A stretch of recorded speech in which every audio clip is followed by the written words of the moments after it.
Boa noite a todos, galera. Comecei a gravar aqui. Então, nosso tema de hoje, olha aí, o grande Isaac. Isaac entrando aí. Vamos embora, Isaac. Começando agora. Então, o nosso tema de hoje é o tema extremamente relevante na emergência, né?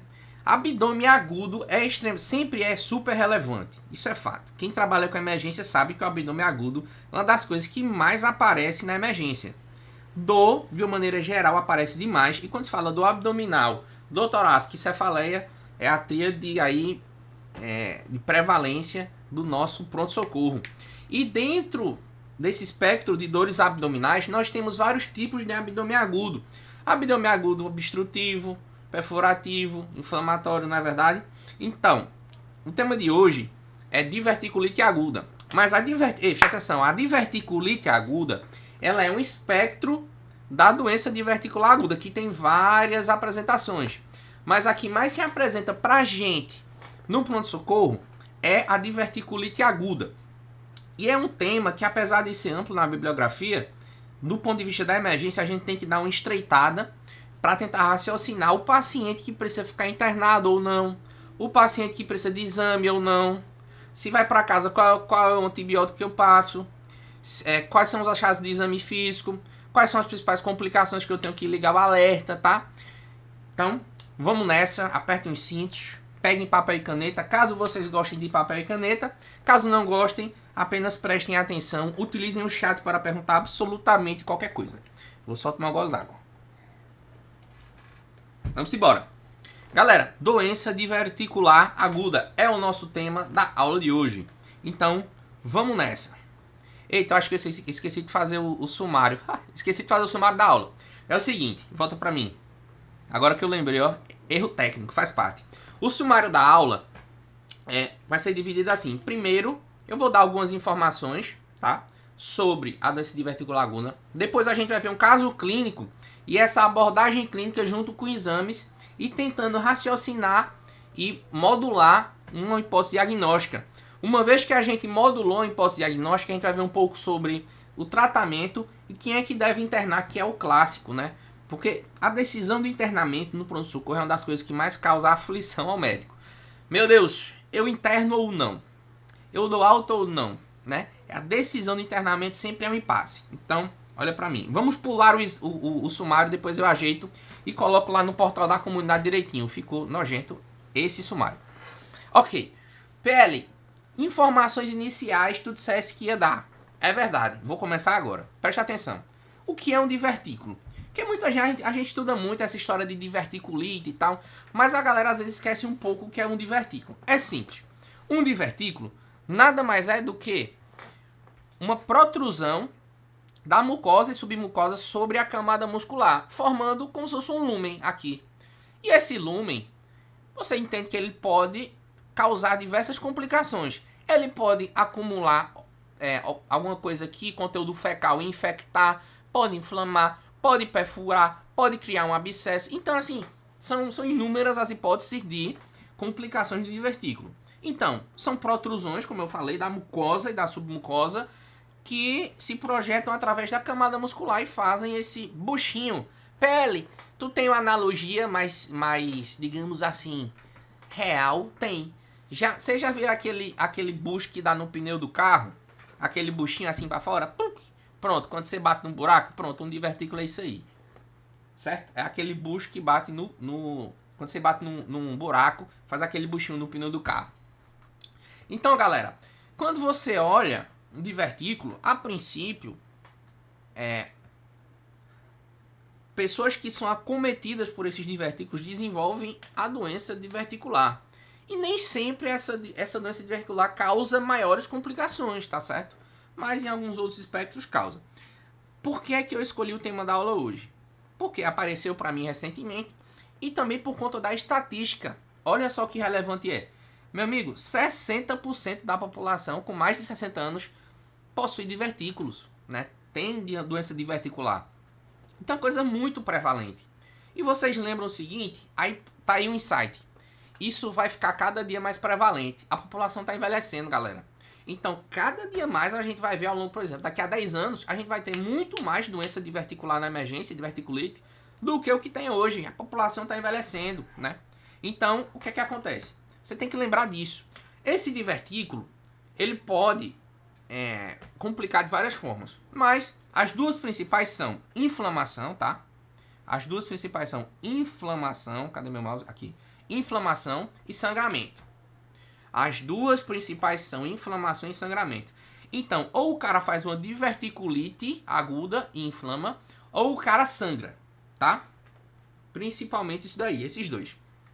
Existem outras complicações mais expressivas do ponto de vista clínico. Aqui, geralmente, o cara não tem muita dúvida que o paciente está complicado. Porque, veja se você concorda comigo. Obstrução intestinal. Aí tá lá. O paciente com obstrução intestinal. Náusea, vômito, inapetência, abdômen distendido. Às vezes você fez o toque retal, não tem fezes na ampola retal. Raio-x com aquela distensão, você pode ter aquela dilatação de alça, sinal de empilhamento de moeda. Então, um paciente que complica com obstrução intestinal, se torna um abdômen agudo obstrutivo, isso é super grave, você não tem dúvida de que esse paciente precisa ser encaminhado para fazer um exame de imagem melhor, para talvez uma abordagem cirúrgica, para talvez tirar uma parte do colo, desobstruir, investigar, tudo isso. Então isso você não tem dúvida, tá? Outra coisa, fístula, pele, complicação com fístula, também não tem dúvida. Meu amigo, alguém já deve ter visto alguma fístula aí, alguma complicação com fístula de alguma patologia. O cara começa a colocar um conteúdo por um buraco que não existia, ou por um buraco que já existia e que não saía aquele conteúdo. Um exemplo, o cara começa a colocar fezes pelo canal da uretra. Não preciso eu te dizer que isso é extremamente grave. A mulher começa a colocar fezes pela vagina. Veja, então a fístula é uma coisa extremamente grave e que geralmente o médico não fica em dúvida, tá? Fístula também não. Outra coisa, perfuração. Aqui é um paciente que já geralmente choca ou que aparece pneumoperitônio lá no raio-x, tá? Galera da comunidade, tem pílula sobre isso daí, sobre a obstrução intestinal. Algumas radiografias. Eu não lembro qual é o número da pílula, tá? Mas lá no módulo tem. Então, galera, a princípio, informações iniciais são essas, tranquilas. A gente vai se debruçar detalhadamente sobre algumas coisas. Mas vamos lá. Primeiro, PL, tu já me disseste que complicações da diverticulite são abscesso, fístula, perfuração e obstrução. Ok. Então eu tô te dizendo o seguinte, que quando a gente considera uma diverticulite aguda não complicada, é quando não tem abscesso, quando não tem fístula, quando não tem perfuração e quando não tem obstrução. Faltou aqui, obstrução. Não tem nada dessas quatro coisas, você considera que é uma diverticulite não complicada, tá? Ok. Outro ponto é, PL, tu dissesse, presta atenção! PL, ou complica com diverticulite ou complica com sangramento. Às vezes, né? Causa isso daí.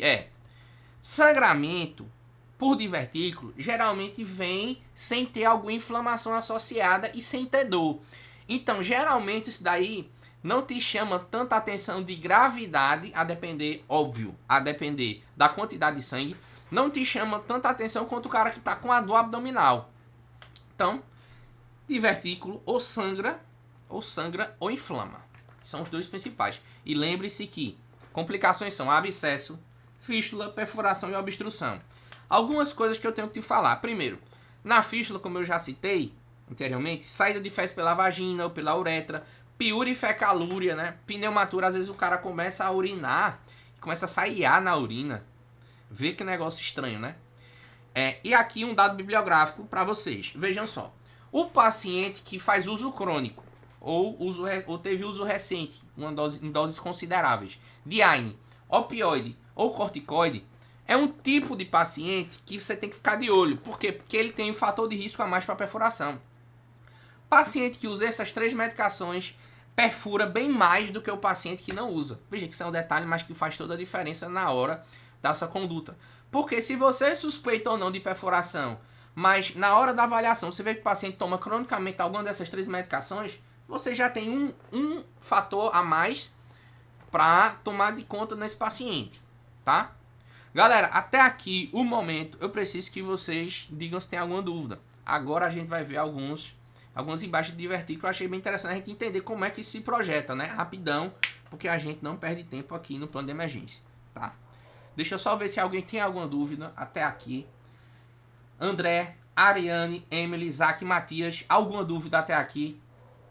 Grande Ariane, como é que você tá, querida? Tudo em paz? Emily, alguma dúvida? Então partiu, vamos embora. Ó, o Fábio entrou agora, bora Fábio, cuida meu filho. Beleza, vamos nessa, ó. Olhe para a tela, vamos lá.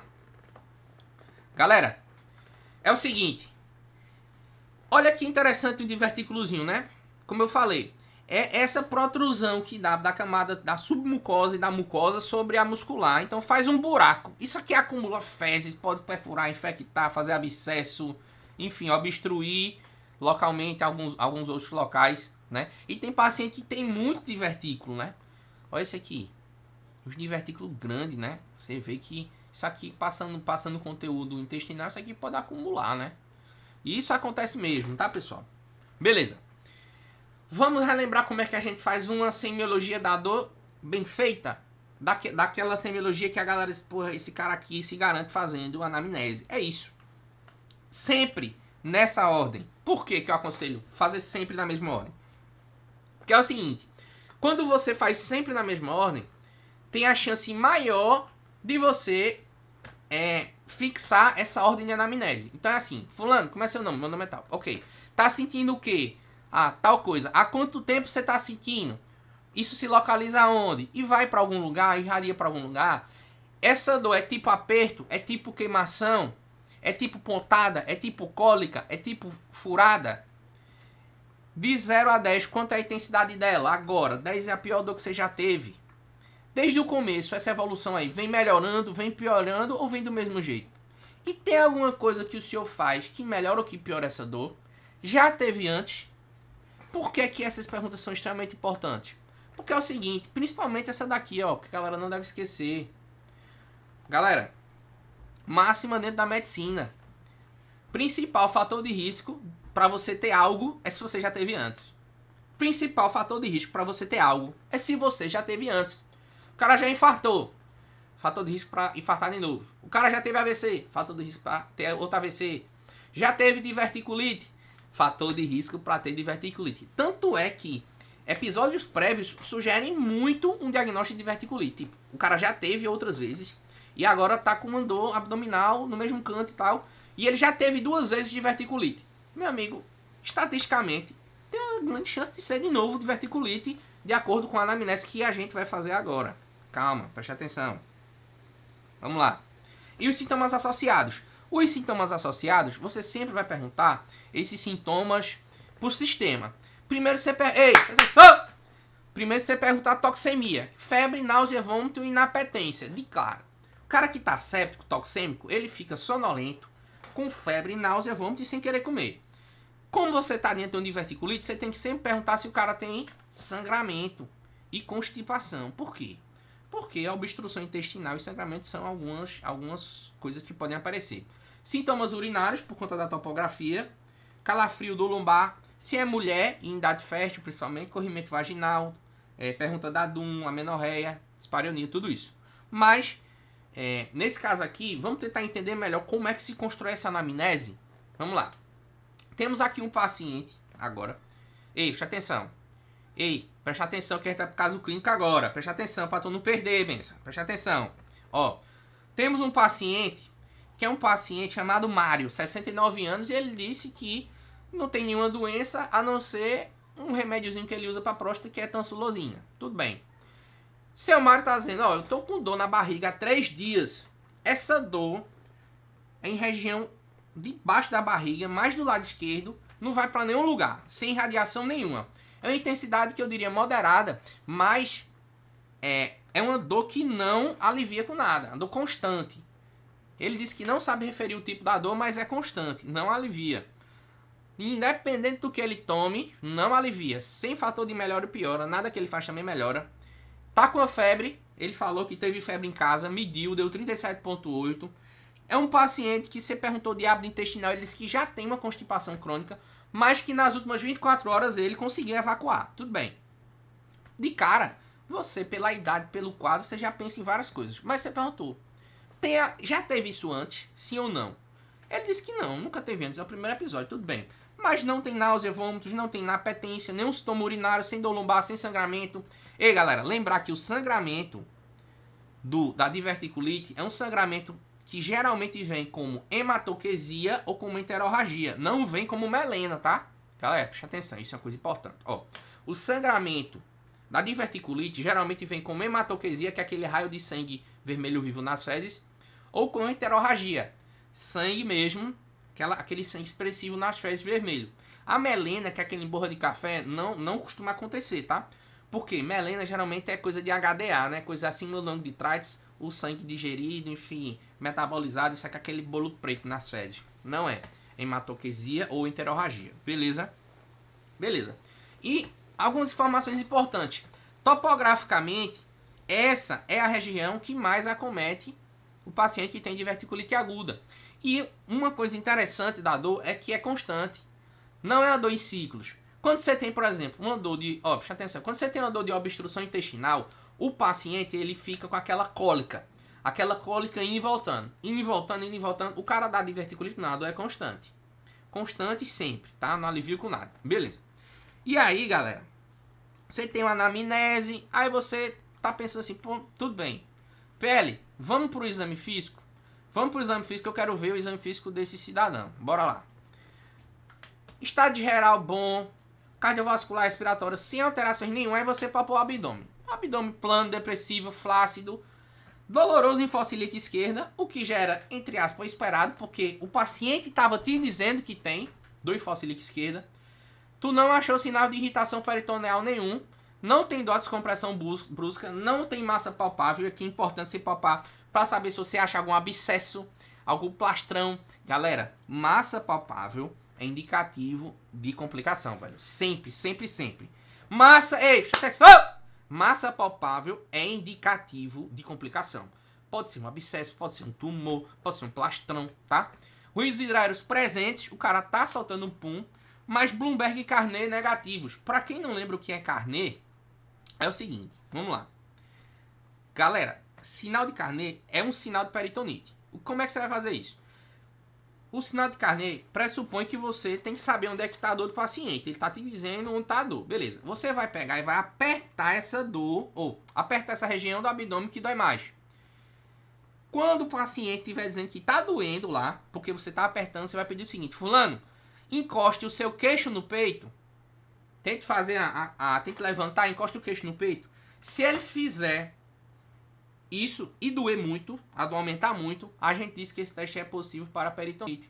Assim como Bloomberg também é um sinal de peritonite, né? Aquela dor de descompressão brusca do ponto de McBurney. Carnet também é. Então, galera, alguém conhecia o sinal de Carnet? Sim ou não? Alguém já conhecia? Digita aí no chat se conhecia. Vai lá. Ei, eu quero que você vá pro chat para eu saber que você está aqui. Alguém conhecia o sinal de Carnet?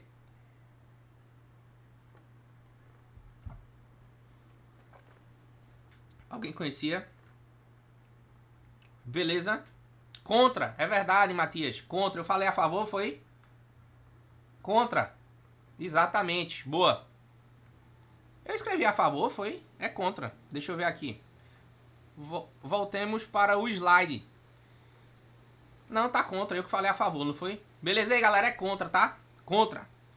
Então, o sinal de Carnet é um sinal bom. Por quê? Porque você acresce aos outros sinais. Você vai acrescendo ali a tua anamnese de exame físico.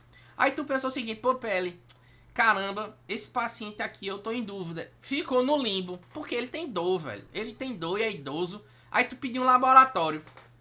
Aí teu laboratório veio assim: um leuco de 14.500, sem bastões, às custas de neutrófilo, tá?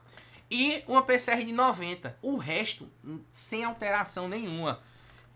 O paciente não tem alteração de série vermelha, porque você podia pensar: eita, será se ele está sangrando PL e o HB pode baixar? Pode, mas não é o que se espera, né?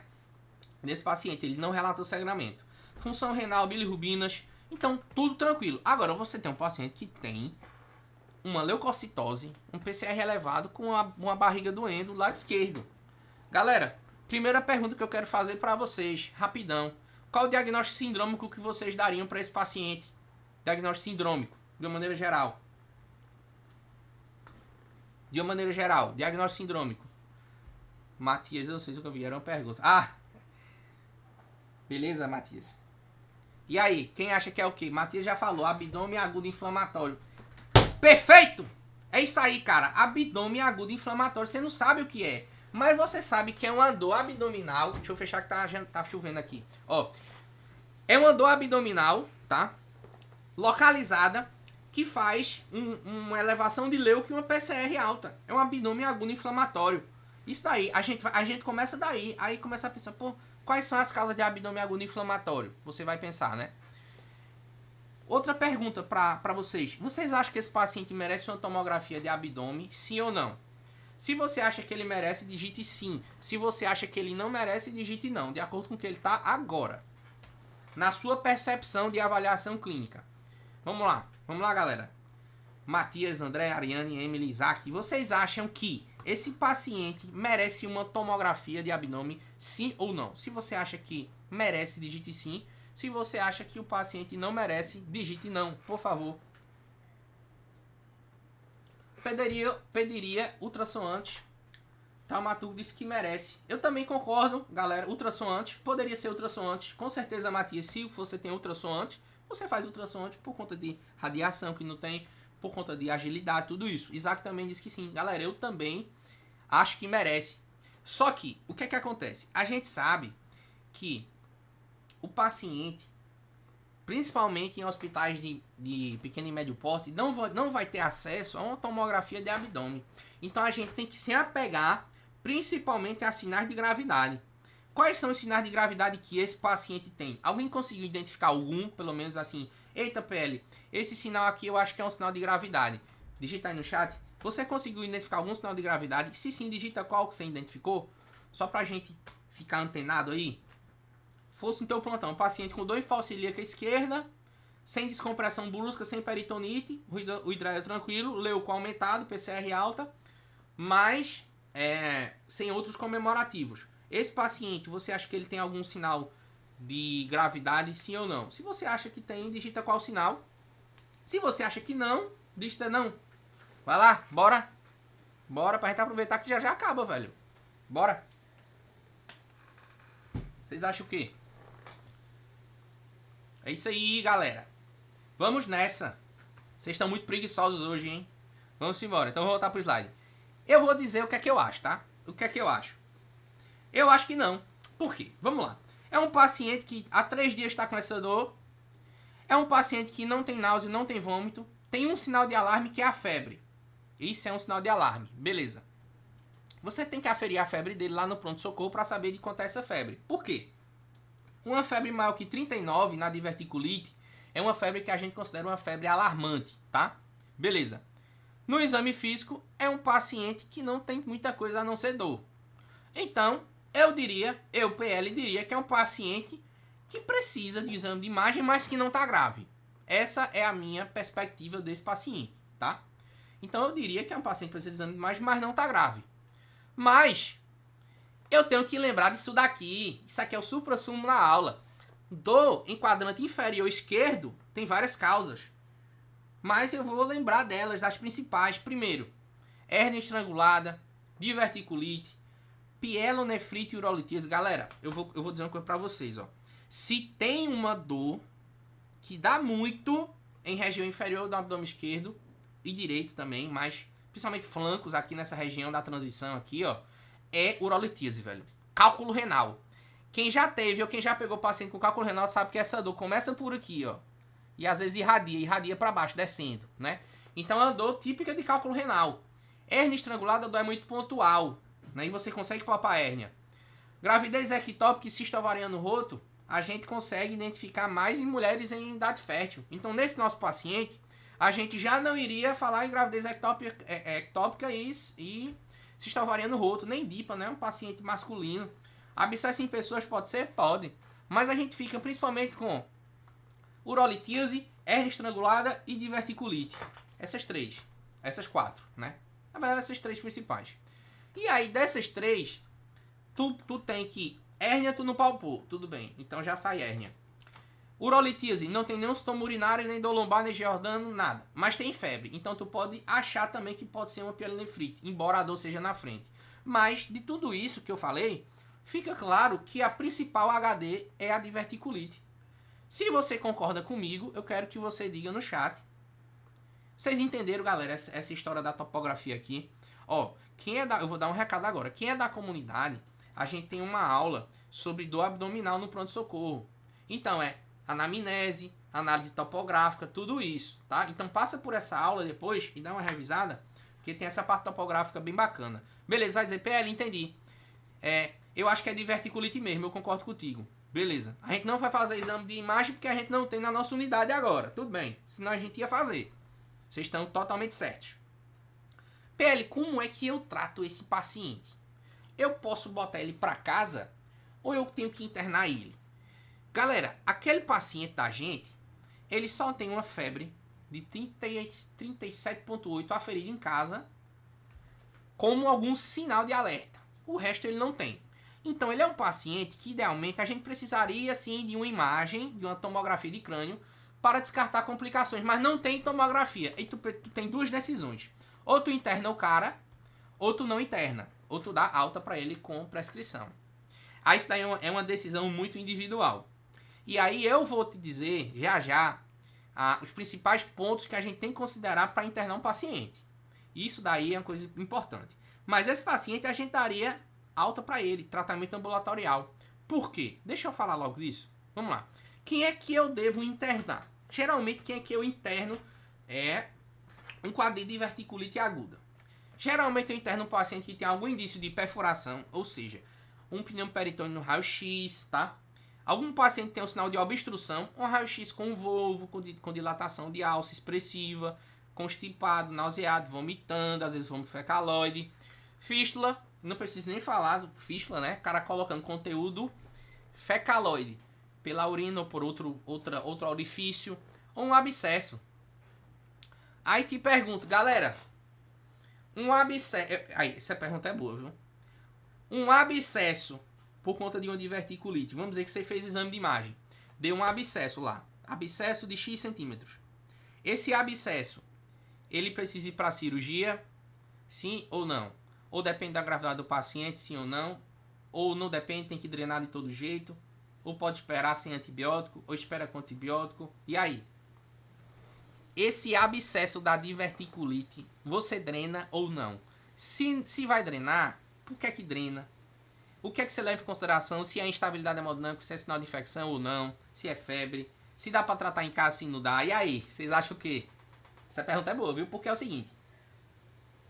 Muita gente acha assim, PL, eu fiz o exame de imagem e deu que o cara tem um abscesso. E aí eu vou encaminhar para cirurgia, vou internar, encaminhar para cirurgia, para fazer cirurgia e tal, não sei o quê. Mas galera, é o seguinte, vamos lá. E aí, a gente tem que lembrar das indicações de que o abscesso, geralmente se você tem ali entre 3 a 5 centímetros, isso é o que a bibliografia coloca, dá para você fazer uma abordagem conservadora. Essa abordagem conservadora diz respeito a antibiótico e reavaliação com exame de imagem 2 a 3 dias depois, 4 dias depois, tá? Ok, tranquilo.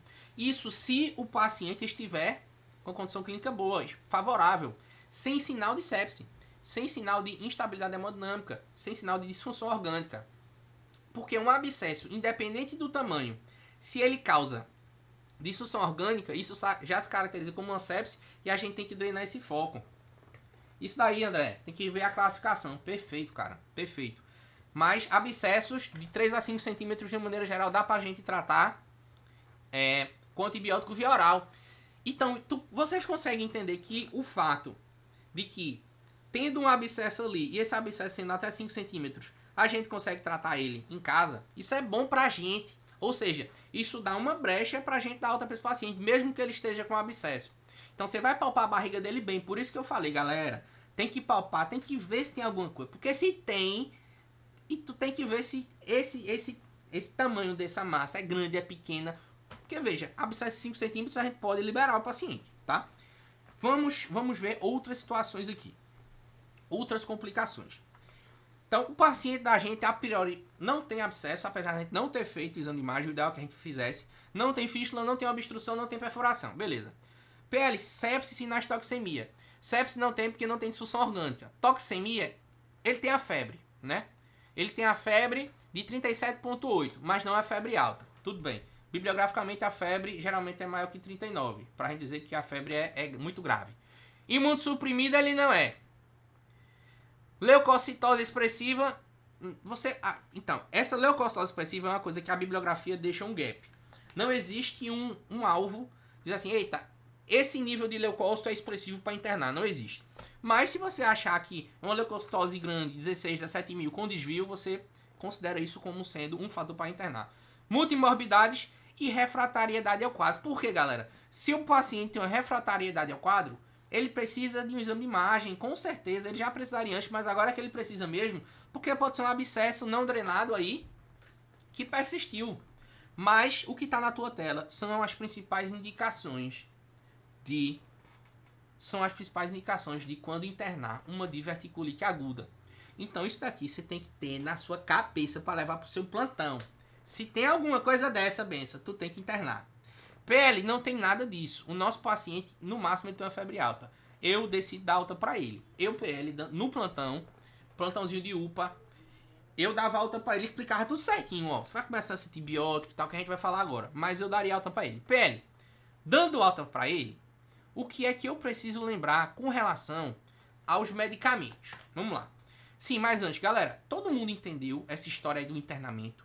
Se você entendeu, só digita assim, ok, no chat, para eu saber que você entendeu e eu vou passar pro tratamento e a gente já encerra essa pegada. Hoje a aula é um pouco mais curta, porque a gente vem de 2 aulas um pouco mais densas, né? E aí hoje a aula vai ser um pouquinho mais curta. Beleza. Você entendeu? Olha aí, André, grande André, Matias, Isaac, Ariane. Beleza, vamos embora pro tratamento. Aí tu vai dizer, PL, entendi esse negócio aí. Tô ligado nessa manha. E o tratamento, PL? Eu passo aqui antibiótico para ele. Beleza. Você precisa passar antibióticos que tem um largo espectro, principalmente para gram-negativos e anaeróbios. Ou seja, tem que ser antibiótico de largo espectro para gram-negativos e anaeróbios. Dentre essas opções via oral, nós temos 3 principais. 2 delas são quinolonas, certo? E a outra delas é o famoso amoxiclave, que é ótimo. Então, paciente idoso, eu não prescreveria quinolona. Por quê? Causa muita resistência bacteriana.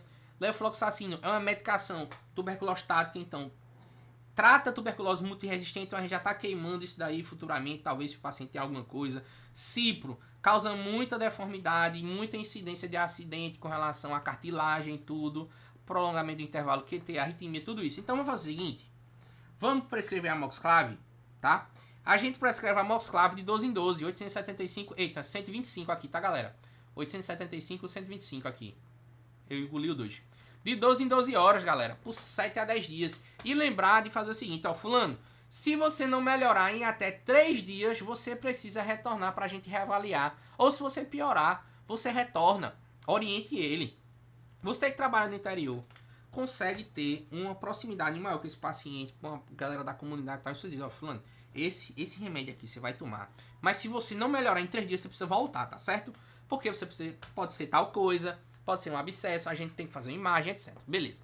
Você pode, galera, nesse meio tempo aqui, solicitar um exame de imagem para ele ambulatorial também. É uma opção. Solicitar um ultrassom para ele fazer nesses dias, mas ele já começa o tratamento, entende?